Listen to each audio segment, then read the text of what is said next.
Hello and welcome to Unsportsmanlike Conduct, the show where two British brothers talk all things NFL. I'm your host, Dom Corbs, and I'm joined by my co-host, Nick Corbs. And Nick, today we're going to be humble for our listeners today. We're going to talk about the things that we got wrong. We're going to be taking our L's, taking some medicine. And are you ready to be humble in front of our thousands of listeners? Well, Dom, it's easy to tell other people when you're wrong. It's even harder to know when yourself when you're wrong. So it's going to be a humbling episode, but I think it's good for our growth. It will be. It definitely will be. So we've now had 11 weeks of the NFL season. We've still got Monday Night Football to come, but we've got through most of week 11. So we're well over halfway. At this point, we know where teams are at. We know that some teams are really good. We know that some teams are absolutely terrible. And with that comes if our takes were good and if our takes were terrible. So we're first going to kind of go over what we've got wrong, but then we're also going to talk about what we've learned from it. Because being reflective is really important in this industry, isn't it, Nicholas? Very important, Dom. Very important. You need some humility. So exactly. Let's go on with it. We come before you as humble men. So my first, and I think I'm going to start with my biggest, and I think it's going to be a surprise to absolutely no one that my biggest preseason and draft L, because they came in pairs, is the Washington Commanders and Jayden Daniels. So to recap, I said on my TikTok at Dom Corbs, go follow me by the way, Dom Corbs NFL. Shameless plug. That I thought the Commanders were going to be the worst team in the league, and that Jayden Daniels should not be drafted inside the top 10 because of concerns I had in his tape. Those concerns were not targeting the middle of the field, terrible pressure to sack rate, becoming Johnny Knoxville when running and getting absolutely blown up, and not scrambling to pass. Now, it's not that I thought that Jayden Daniels was a bad prospect. I thought he was an overrated one because I didn't think that, especially the things like scrambling to pass, he gets away with that in college. I didn't think he'd get away with not doing it, essentially, in the NFL. Now, as we're well aware, Jayden Daniels, front runner for Offensive Rookie of the Year, but that is definitely heating up, and we'll touch on that later in the episode. A little bit of a preview for you there. But nevertheless, I think it's safe to say that my Jayden Daniels hate was probably a little bit misguided. Yeah, Dom, I share this take with you. To be honest, if you listen to our preseason predictions, we were both very low on Jayden Daniels, and we were wrong. But I think the one thing that we overlooked was coaching and scheme. Cliff Kingsbury has made it very, very, very easy for Jayden Daniels. Not saying that he's a bad player, not saying that he's only a system quarterback, but Cliff Kingsbury has really, really helped this rookie. And to that kind of idea, I've got some stats for you. I'm going to throw some stats at you, and it's actually really interesting. I actually think it's really interesting. So, 55.2% of the Commanders' plays have been run or play action concepts. So, very heavy run team, very heavy. Like, even though a play action pass is a pass, it still relies on the run, right? The linebackers coming down, the fake run pass, the fake run handoff, etc., etc. And they have a massive amount of no huddle. Over 61% of their offensive snaps are no huddle. The league average is 12%. So what that does is it means that defenses have to stay in the personnel they come out in. So sometimes they'll come out in heavier personnel to try and stop the run. Sometimes you come out in lighter personnel to stop the pass. But by being in no huddle, defenses have to commit to the defensive personnel they're in, because if you're caught with 12 men on the field, then it's an automatic first down. So for defenses, it's quite stressful. And what that also does, it has the impact of defenses also having to have no huddle defensive calls. Now, defenses don't tend to huddle like the offense, so it's not quite a like for like. But it does mean, though, that defenses have to give way less exotic play calls because it has to be communicated so much faster. So as a result, generally speaking, the more exotic the defensive call, the longer it is, right? Because you have more specific things. So if you're playing quarter half or rotating or from cover 3 to cover 2, whatever it might be, right? Like if you're running a Brian Flores system, as an example, you're going to have really, really long defensive calls to make sure that everyone knows what they're doing. The fact that they have less time, less words, it's as simple as that, really. It sounds really basic, but it genuinely is that simple. And that's the thing, is that I'm not saying I'm completely wrong about Jayden Daniels here, because I think we are beginning to see some cracks in Jayden Daniels and in this offense. But before I kind of temper my apology or my L, I am going to say what I did learn. I learned that rushing talent always translates to the NFL more than it doesn't, right? 9 times out of 10. We've seen it with Drake May, even Caleb Williams in this week as well, his rushing talent. We've seen it definitely with Jayden Daniels and Bo Nix. Basically, all of the rookie quarterbacks this year are not dual threat per se. Jayden Daniels obviously is, but they're definitely nifty with their legs. And I think that always translates more or less. And also the deep ball ability that Jayden Daniels has, that definitely translates. You see that like once a game where it's just like a perfect throw right into the bucket. And he went to a coach who built, as you say, knew a great offensive scheme around him. Now, where we're beginning to see some cracks appear, though, is that teams get a bit used to the no huddle idea. They game plan for it, so they shorten their defensive calls and they can respond better to that. The quarterback in Cliff Kingsbury's system often picks up an injury because how reliant it is on the quarterback as a runner. We've seen that with Jayden Daniels now with his rib injury. And Daniels isn't really pushing the ball downfield that much. When he does it, it's amazing and it's a massive play and everyone sees the highlight reel, so it kind of skews people's opinions, I think. But he's 25th in vertical route targeting per next-gen stats. Like, it's very kind of hitches, stops, outside the numbers, what Jayden Daniels is good at throwing. But there really is not that kind of deep field, downfield passing attack like we're seeing with someone even like Drake May and dare I say someone like Bo Nix. And Cliff Kingsbury's offenses tend to start hot and then dramatically decline as the season goes on. So it'll be really interesting, I think, New, to see how the Commanders fare down the stretch. But the bottom line here, the Commanders are 7-4. I said they'd be the worst team in the league. They're definitely not. So that was definitely wrong. And I'm very happy to take my L that Jayden Daniels, even with what I've just said, is playing a lot better than I thought he ever would be. So again, I'll take that L. Yeah, Dom, I think you hit the nail on the head here. It's all about that transition from college to the pros. And what good coaches do is they make it as easy as possible. I've used this example before, but I'll use it again with Cam Newton when he came into the league in 2011. They did half field reads and lots of play action, lots of run, lots of read options. Try to make it as much like college as you can, so you have a 2-year jump to get to where you need to be rather than just that 1 year. And Dom, you're right. I think the system that they have does have a timer on it. People get used to it, and when the way it works is it only works if you get first down. If you're going 3 and out, the offense simply doesn't work. It needs momentum to work. You need to keep the defense on the field and keep them tired. So I do think there's a timer on this, and this is why I don't think they're a potential playoff threat. I think they'll be a good regular season team, but I don't particularly see them getting far in the postseason at all. I think that I don't see them as that. In fact, Jayden Daniels hasn't beaten a team over 500. Yeah. If you want to clip that there. But Dom, I think you're completely right. All you need to see is flashes, and you need to see development, and that's what we're seeing. We're seeing a young quarterback get help and get better. So that means when teams do adjust to it, he's able to take snaps under center, do full field reads, do things that an NFL pro should do instead of just being chucked into the deep end. Yeah. It's exactly that. And also, I'm not trying to hold the fact that Jayden Daniels has a good coach which is playing to his strengths and hiding his weaknesses as a knock. Yeah, exactly. It should happen. It's a good thing that a coach is helping his quarterback succeed, and that should be pretty obvious. But then, no, I've taken my licks. Your turn. What have you got for me? Okay, mine might be even more embarrassing considering an absolute brilliant game on Sunday, but I thought the Buffalo Bills were going to regress massively. To make the take even worse, I thought the New York Jets were going to win the division, which is, it's a howler. It's a howler, Dom, and I do apologise for anyone that hangs on my word, all the millions out there that hang on my every single word, but it's a terrible take. And I'm just going to focus on the Bills for this part of the take rather than talk about the Jets, because we talked about the Jets at length in previous episodes. So the reason why I thought the Bills were going to regress is a lack of receiver talent. They lost Diggs. They lost Gabe Davis. At the start of the year, I remember in the preseason episode, you asked me, who are the Bills' wide receivers, and I could name you 3. Yeah. I could literally name you 3, and I don't think they addressed it in the draft either. I like Keon Coleman as a prospect, but that did not adequately fill the hole that those 2 receivers left. And what I got wrong was I just didn't trust talent. I did not trust Josh Allen, who's front runner for MVP. I think for most people, he's the front runner for MVP. And I just forgot how a good quarterback can lead a team.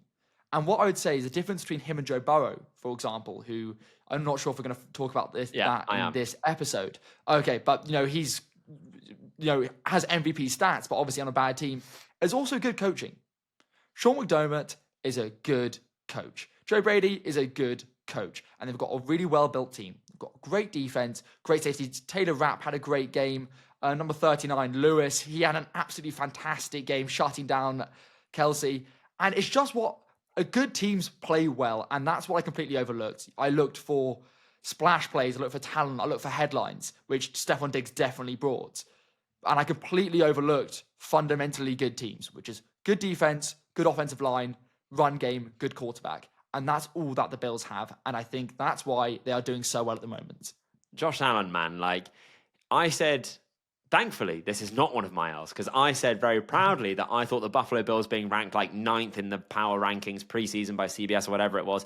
I was like, people are sleeping on the Bills because you're forgetting that Josh Allen can single-handedly drag an offense to the finish line, to the playoffs, that is. Beyond there, sure, we can kind of question his effectiveness as a one-man band. But we saw it literally last night, 4th and 2, Josh Allen rumbling his way into the end zone. And that's what Josh Allen is so good at, is that like kind of rumbling, like, just hunkering down, playing dirty and just getting those touchdowns and putting really the team on his back. But to give you a bit of credit there, Nu, I think we both were aware of the Bills' shortcoming at wide receiver. But the Amari Cooper addition was so big for this team because you can see Amari in this game against Trent McDuffie, against great corners, winning from the outside the numbers, deep down the field. And to have that as an offense means that Khalil Shakir, he can keep cooking from the slot as the high volume possession guy. James Cook can be a mismatch weapon against linebackers. And then you've got Josh Allen himself. So I think that the Bills are a really great team. And I think the addition of Amari Cooper is massively understated. I know DeAndre Hopkins on the Chiefs, convert on the other side of the ball in this game, gets all of the hype. But I think Amari Cooper to the Bills was a better move than DeAndre Hopkins to the Chiefs. I completely agree, Dom. And we talked about it with the Packers, but it's how receivers complement each other. Yeah. Is by far the biggest thing that makes a great receiving call. And I think the Chiefs have some nice pieces. I do. Not that I particularly rate any of them particularly highly. I think they're a bit of a one-note offense. Shout out Sky Moore. Shout out Sky Moore. But no, I think his route running pairs perfectly with Khalil Shakir's speed, James Cook's running ability, Josh Allen's bruising, just power. Yeah, and you got like Dalton Kincaid. Yeah, of course, Dalton Kincaid. And I just think that this is a real Super Bowl contender. One that I think everyone can get behind as well, When I was watching it last night, the Bills stadium is the only one that looks like a football stadium when they score a touchdown. Instead of just cutting to some weird bloke wearing a full head-to-toe face paint going, woo, there's people throwing beers and going mental, which I think there's a lot of energy about this team that I'm really, really excited for. I would love a Josh Allen MVP as well. Like, I seriously would. Like, I know, like, Also, all we need is the Ravens to keep stumbling and, Lamar Jackson putting out some not great performances. And there's also maybe a bit of voter fatigue with Lamar. Like, a Josh Allen MVP, and I can sleep well. Yeah, and a little bit of a fun fact that I didn't know, not that anyone cares about the Pro Bowl, but Geno Smith has as many Pro Bowls as Josh Allen with 2. Which is a crazy stat when you come to think about it, but not really important. But just shows you how useless the Pro Bowl is. Yeah, an awful setup by the league to have that still going. But that leads us then to my second L, and this is a quicker one. Because it was so simple. I can't believe I missed it. But my second L is Derrick Henry. I thought Derrick Henry was past his prime, and he wouldn't improve the Ravens that much. And, well, he's second in rush yards, 1,120. First in yards per attempt, 6.1. First in touchdowns at 12. First in yards after contact at 651. Third in missed tackles forced at 37. And third in runs of 10-plus yards at 22. What have I learned? No. Well, it's pretty bloody simple. I'm an idiot for not thinking it would work because he's a perfect fit for what the Ravens like to do. 22 personnel, heavy personnel, run the ball downhill, play action off it, ground and pound football with a bit of a modern twist. They put Patrick Ricard out there to lead block for Derrick Henry. I've said it a million times on this podcast.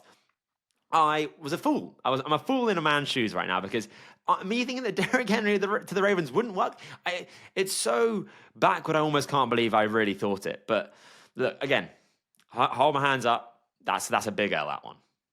It's what NFL Twitter does to a fan. It's what the Chronically Online, that's a Chronically Online NFL take.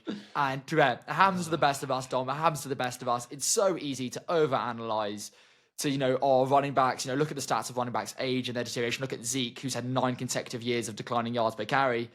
But Derrick Henry, he's 6'3". He's got the same weight and height as Trump, funnily enough, which is mental. But a 6'3", runs a 4.5, is always going to be a good player. Yeah, that was. I think. I wouldn't go as far as say I'm chronically online with my my take. That's a bit harsh there, Noob. But I will say though that as a general side note, with Christian McCaffrey at the 49ers, with not Lamar Jackson, obviously, with Derrick Henry at the Ravens. I am slowly coming back round to the idea of like running backs mattering, but that's a pod episode for another time because I'm not all the way there yet, and I think some people are still quite caveman about their analysis with running backs. But no, what have you got for us then as your next L?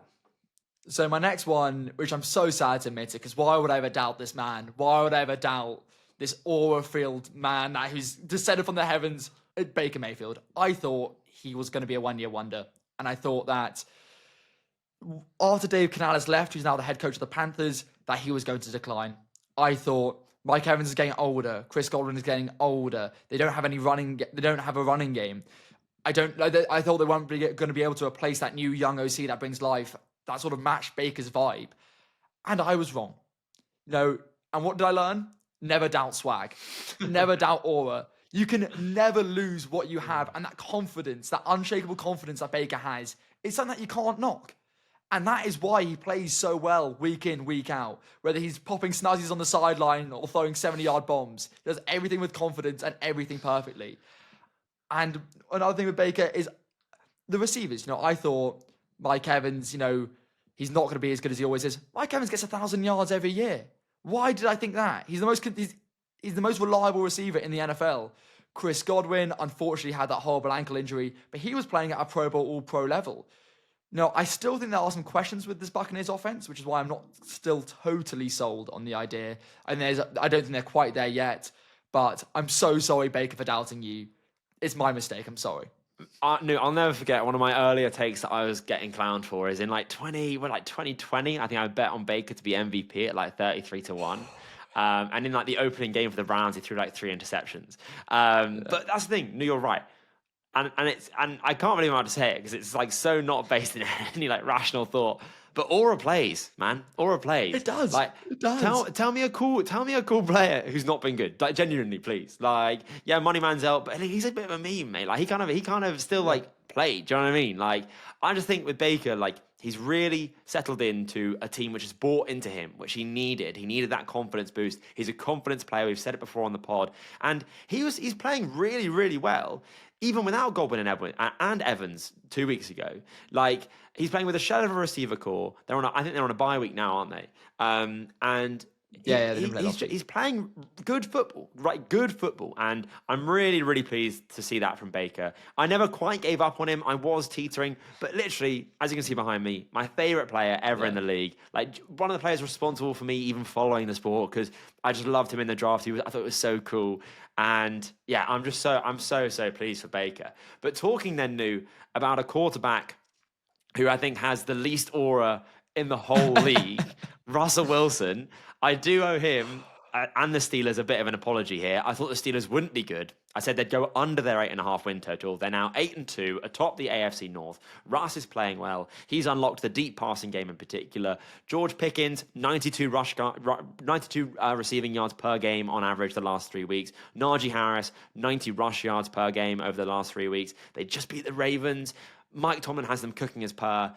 The thing is with this one is that I think that you can see that this is not a perfect offense with Russ. I think you really saw in this game him trying to play like it was 2019 again. He's trying to roll out of pockets. He's slow, man. He's slow. He's turning 36 in 3 days' time. He's an older quarterback and he's playing like he's playing in 2019. He had that awful pick in the end zone where he just tossed it up for the Ravens defense in the dying minutes of the fourth quarter when they're only 5 points up. And then, only 5 points up, I think. And so I think that my concerns about this team, especially Russ and the quarterback situation, is not unfounded. But what I learned is that you can't doubt Mike Tomlin, man. He's been a head coach since 2008 or something ridiculous, and he's been that way and had this team consistently above 500 because he's a damn good head coach. And we've talked about it on the pod with the QB development episode. Coaching is key in the NFL, and the Steelers have one of the best ones, arguably, of all time in Mike Tomlin. And I think sometimes I doubt the added benefit of having a great head coach does to a team. Yeah, and also he doesn't have a coaching tree, which, I think is a topic for another day. I saw a few takes online, but we'll move past that. But Dom, I'm actually going to double down on my take that the Steelers aren't very good, which might be against all logic. But the reason why I say this is because all the games they play and the way they play football is play conservative football and tough defense, keep within a score, work the clock. Those games are always 50-50, down to the wire. The Ravens had a Zay Flowers drop pass that could have changed the game. I would think back to the Falcons when they played the Falcons.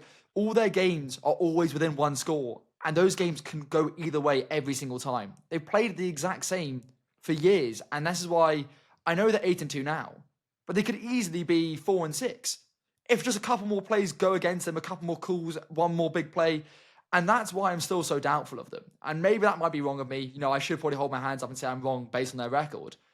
But I think they're a much worse team than their record represents. I just think it's the way they play football keeps them in every single game, regardless of who they're playing against. And all it takes is one or two plays and they've lost. They're not like the Lions who put 50 on teams. They play down and they play up to competition, which is why they might be competitive in the playoffs. But I just still I don't think I owe them an apology because I don't quite frankly think I'm that wrong. I think that's a great take, to be fair, and I think you're right. I think it is worth prefacing the fact that we're talking about this in the context of the football that we've seen. Again, I'm not saying that my analysis of Jayden Daniels was completely wrong because like we've seen with CJ Stroud this year, if you're too early to do victory laps, sometimes it can bite you and you don't want to kind of go back on things too much. We're just kind of giving it on the context of things that we're ready to kind of say, okay, we probably didn't quite nail that. And I think you're right. I think the Steelers, with Russ as their quarterback, they're not going to win a Super Bowl, or at least I sincerely hope not. But I think they are definitely better than I thought they would be. Like I said, I thought they'd go comfortably under their 8-win total, their 8.5 win line. They would have a below 500 season for the first time with Mike Tomlin. And I think they're not going to have that if they're already at 8 wins, right? They'd have to really implode for that to not happen. So in that sense, yeah, I'm going to say that I was wrong about the Steelers. I was too low on them. But you're right, New. You're right. I don't think they're one of the better teams in the NFL. I don't think they're one of the better teams in the AFC. I think that the fact that they're atop the AFC North is kind of mental when you look at how Joe Burrow is playing, when you look at how Lamar Jackson is playing. So I think you're right. I think that's a great take from you there, New. But what is then a bad take from you? Because I don't really want to admit this one because I still think I'm right, even though I know I'm not. Is that Bo Nix is a good quarterback? Yes, a Bo Lever. It really, there's a lot of internal turmoil because I had him as a second, third round pick, was he 24 years old, 25? I think he's 24. Well, it's an older He's rookie, old, six seasons of college football. The Obama administration. Obama administration, exactly. You see these players, and they very, very rarely transfer well into the NFL. I know Michael Penix was also one. He hasn't played yet, so it's difficult to evaluate him. But especially in the early games, where he was having 30 pass yards a game and couldn't move the ball downfield to save his life, I thought this Broncos team was dead and buried. I thought Sean Payton, gone, the experiment done, and they've just set the franchise back another 10 years. But he's now had 4+ games of over 100+ quarterback rating. He absolutely cooked the Falcons, who are no slouches, by the way. AJ Terrell and Jesse Bates is not an easy secondary to pass all over. And he's doing it while looking good. He's not just doing a Russell Wilson or a Justin Fields, plays to the sidelines, making the correct reads. He's rolling out the pocket, throwing a cross body, making big plays, making big moves. And it's something that I just didn't see on tape in college or at the start of the season. And he's played now for so long and he's had that consistency for so long that I really think he might be able to keep it up and bring this Broncos team to the playoffs. And this is a team that could be really sneaky good. They have an unbelievable defense, probably the best defense in the league, if not undoubtedly the best, with the best defensive player of football in Patrick Surtain. But and also, Bo Nix is doing this with a bad wide receiver core. Yeah. He's throwing to Vaughn Vele and Cortland Sutton. These are blokes. These are not really that good players. With one or two big players, maybe if they had Jerry Jeudy back, maybe that's a trade that's aged poorly. They could really be contenders in the AFC. Yeah, I think I'm a Bo Lever. I had Bo Nix quite low on my draft board, not because I didn't like what he put out on tape. I knew he could come in and run an offense.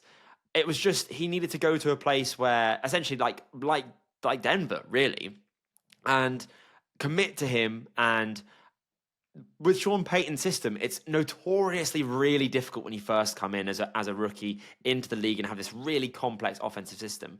But now you're beginning to see the rewards of buying into that system essentially, and it's so interesting because we've got one team who started really hot and is kind of trajectory is kind of projecting down in the Commanders and Jayden Daniels, and on the other side you've got the Broncos on an upward trajectory with Bo Nix. Like one team's really coming into form and like really hot, and the other one's kind of beginning to cool down a bit, beginning to maybe kind of get figured out.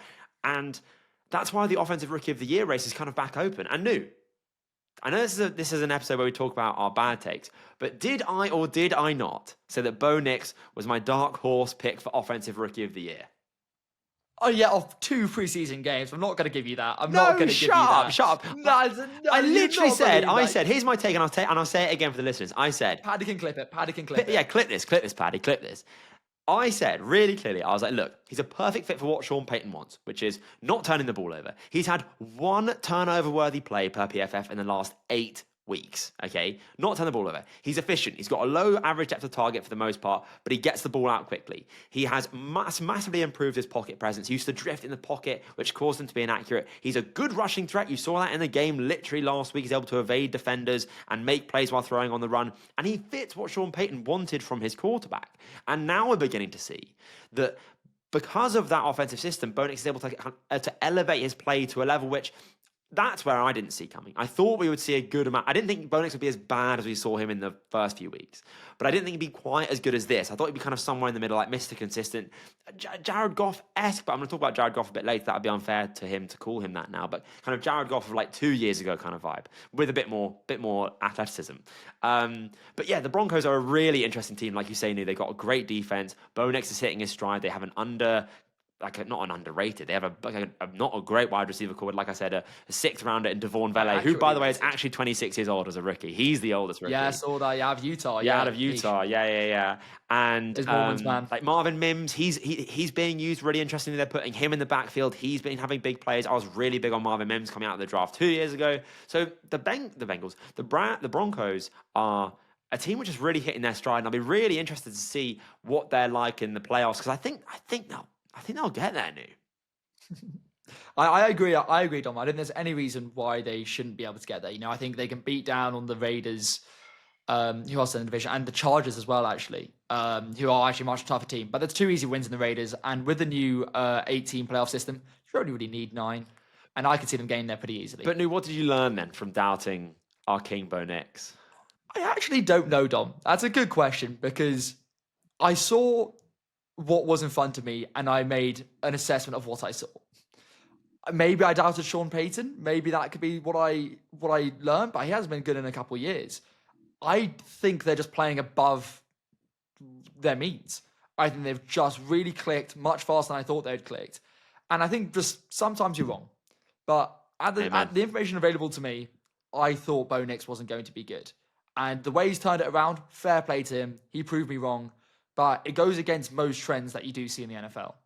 Yeah. No, you don't often see a quarterback that struggled for multiple years at one college, Auburn for Bo Nix, and then go to a system like Oregon where it's really hard to kind of evaluate the talent that he had around him because he had some good receivers, he had a good run game, had a good offensive line, it was kept clean. That offensive system was disgusting with the average depth of target was like it feasted on screens. So Nix was a very hard evaluation. But I think with what I've learned is that like a bit like with Justin Herbert, almost, and they were kind of wrongly compared because they're both Oregon quarterbacks who are both white, really.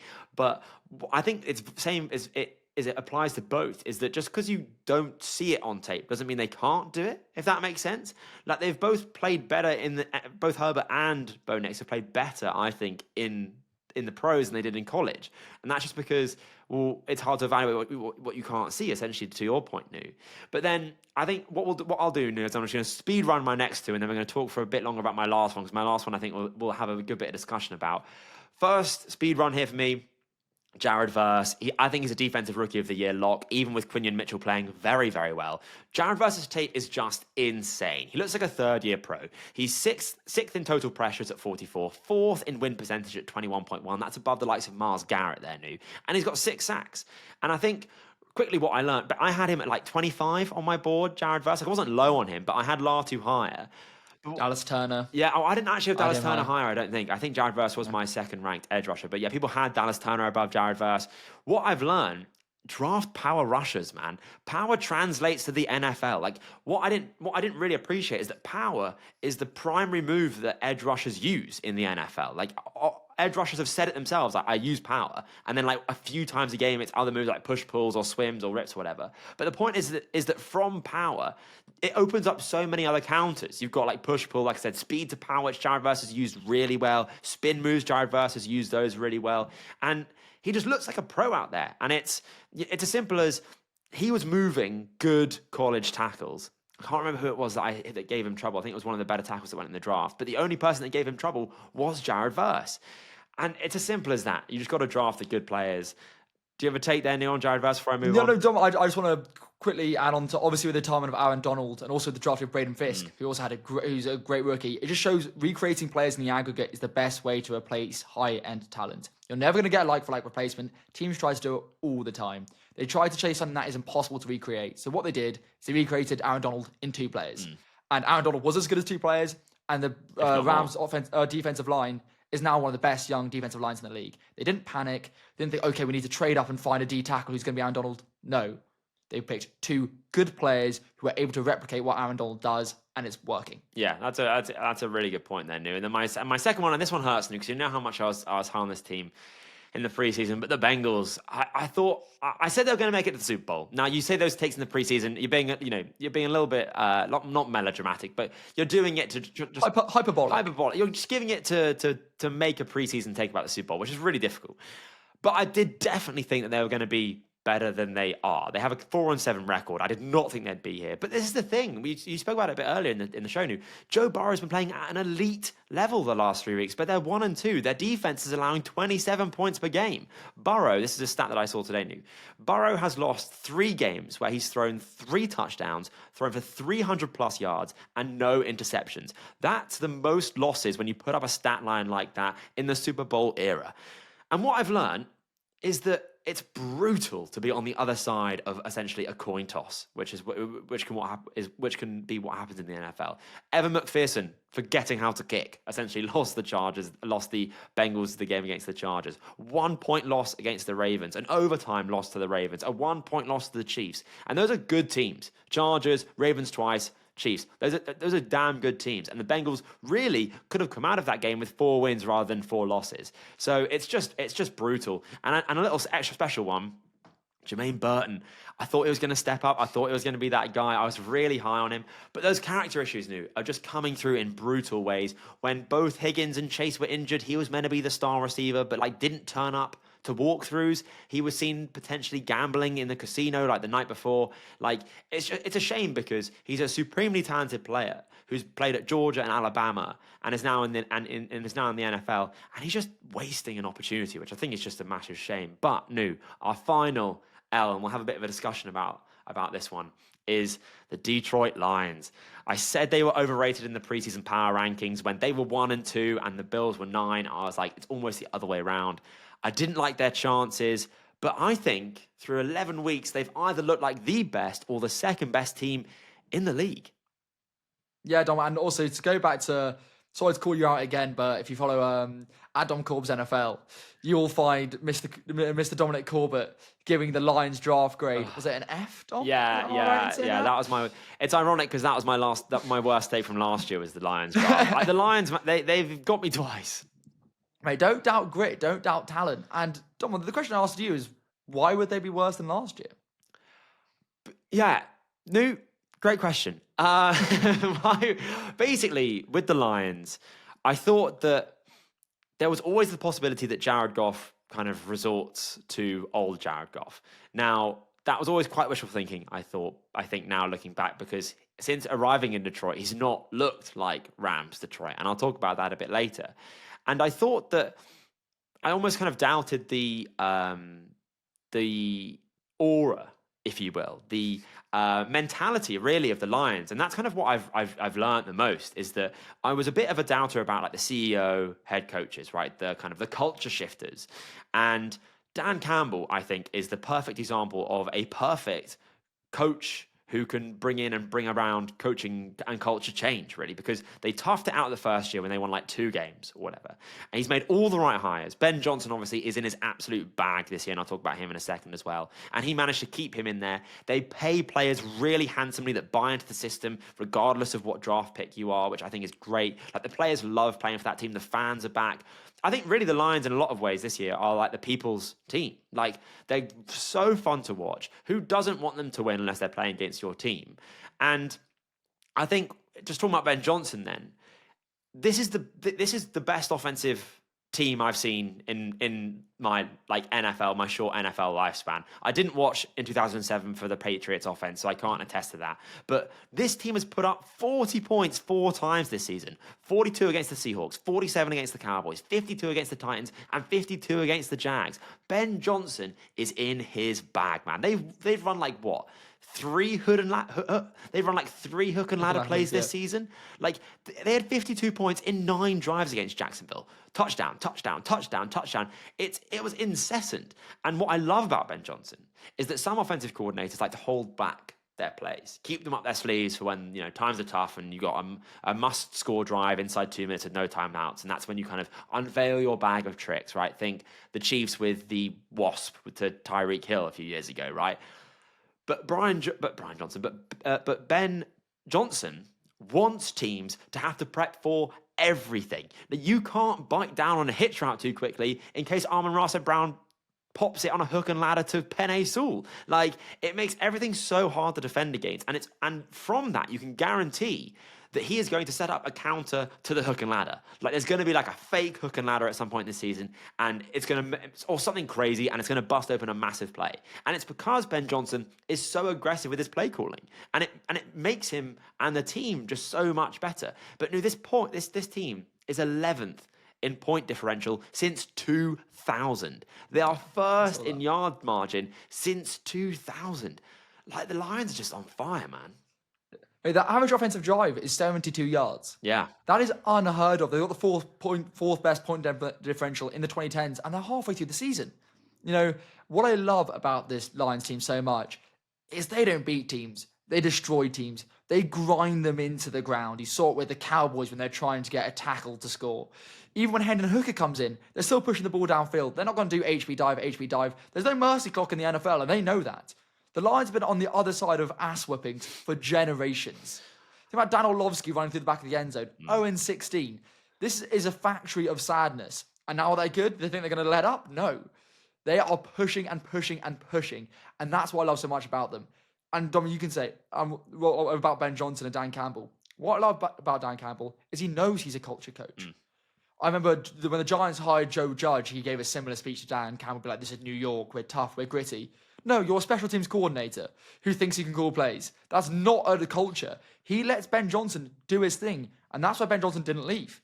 That's why they got such good coaching retention, is because most offensive coordinators, they have a good year, they get a deal, they go off somewhere else. But why would you not want to coach the best offense and you're allowed to do whatever you want with it? You have complete trust, you have free reign, the players trust you, the coaching staff trust you, the owners trust you, and that's what makes a great, great NFL team. And I'm crossing my fingers for a Lions-Bills Super Bowl because that will be sensational. That would be. Bad day to be a table, bad day to be a lamppost, bad day to be a civilian in any of those cities, really. But it would be unreal to watch. That would be unreal. And I'll end it here. I saw an unfortunately and unironically really hard quote, which was with Jared Goff. They threw him to the Wolves, but he came back leading the pack. I was just like, oh. Look, is it weirdly cringe? Yeah. But, like, is it kind of sick at the same time? Also, yeah. And what I will say about Jared Goff is the final thing, is that Goff is the ultimate game manager quarterback, and I mean that in the best way possible. Like, he is perfect at the moment for what this Lions offense is doing, and Goff is playing so well within it. But anyway, that then wraps up our L special, what we've learned, what we've got wrong about the 2024 NFL season so far. If you've enjoyed this episode, make sure you subscribe. If you're listening on Spotify, make sure you follow us for more episodes, because next week, we've got our first draft content coming up, a top 10 mock draft, which is going to be really exciting. I'm looking forward to that. But I've been your host, Dom Corbs. That's been my co-host, Nick Corbs. You've been listening to Unsportsmanlike Conduct. We'll see you on the next one. See ya.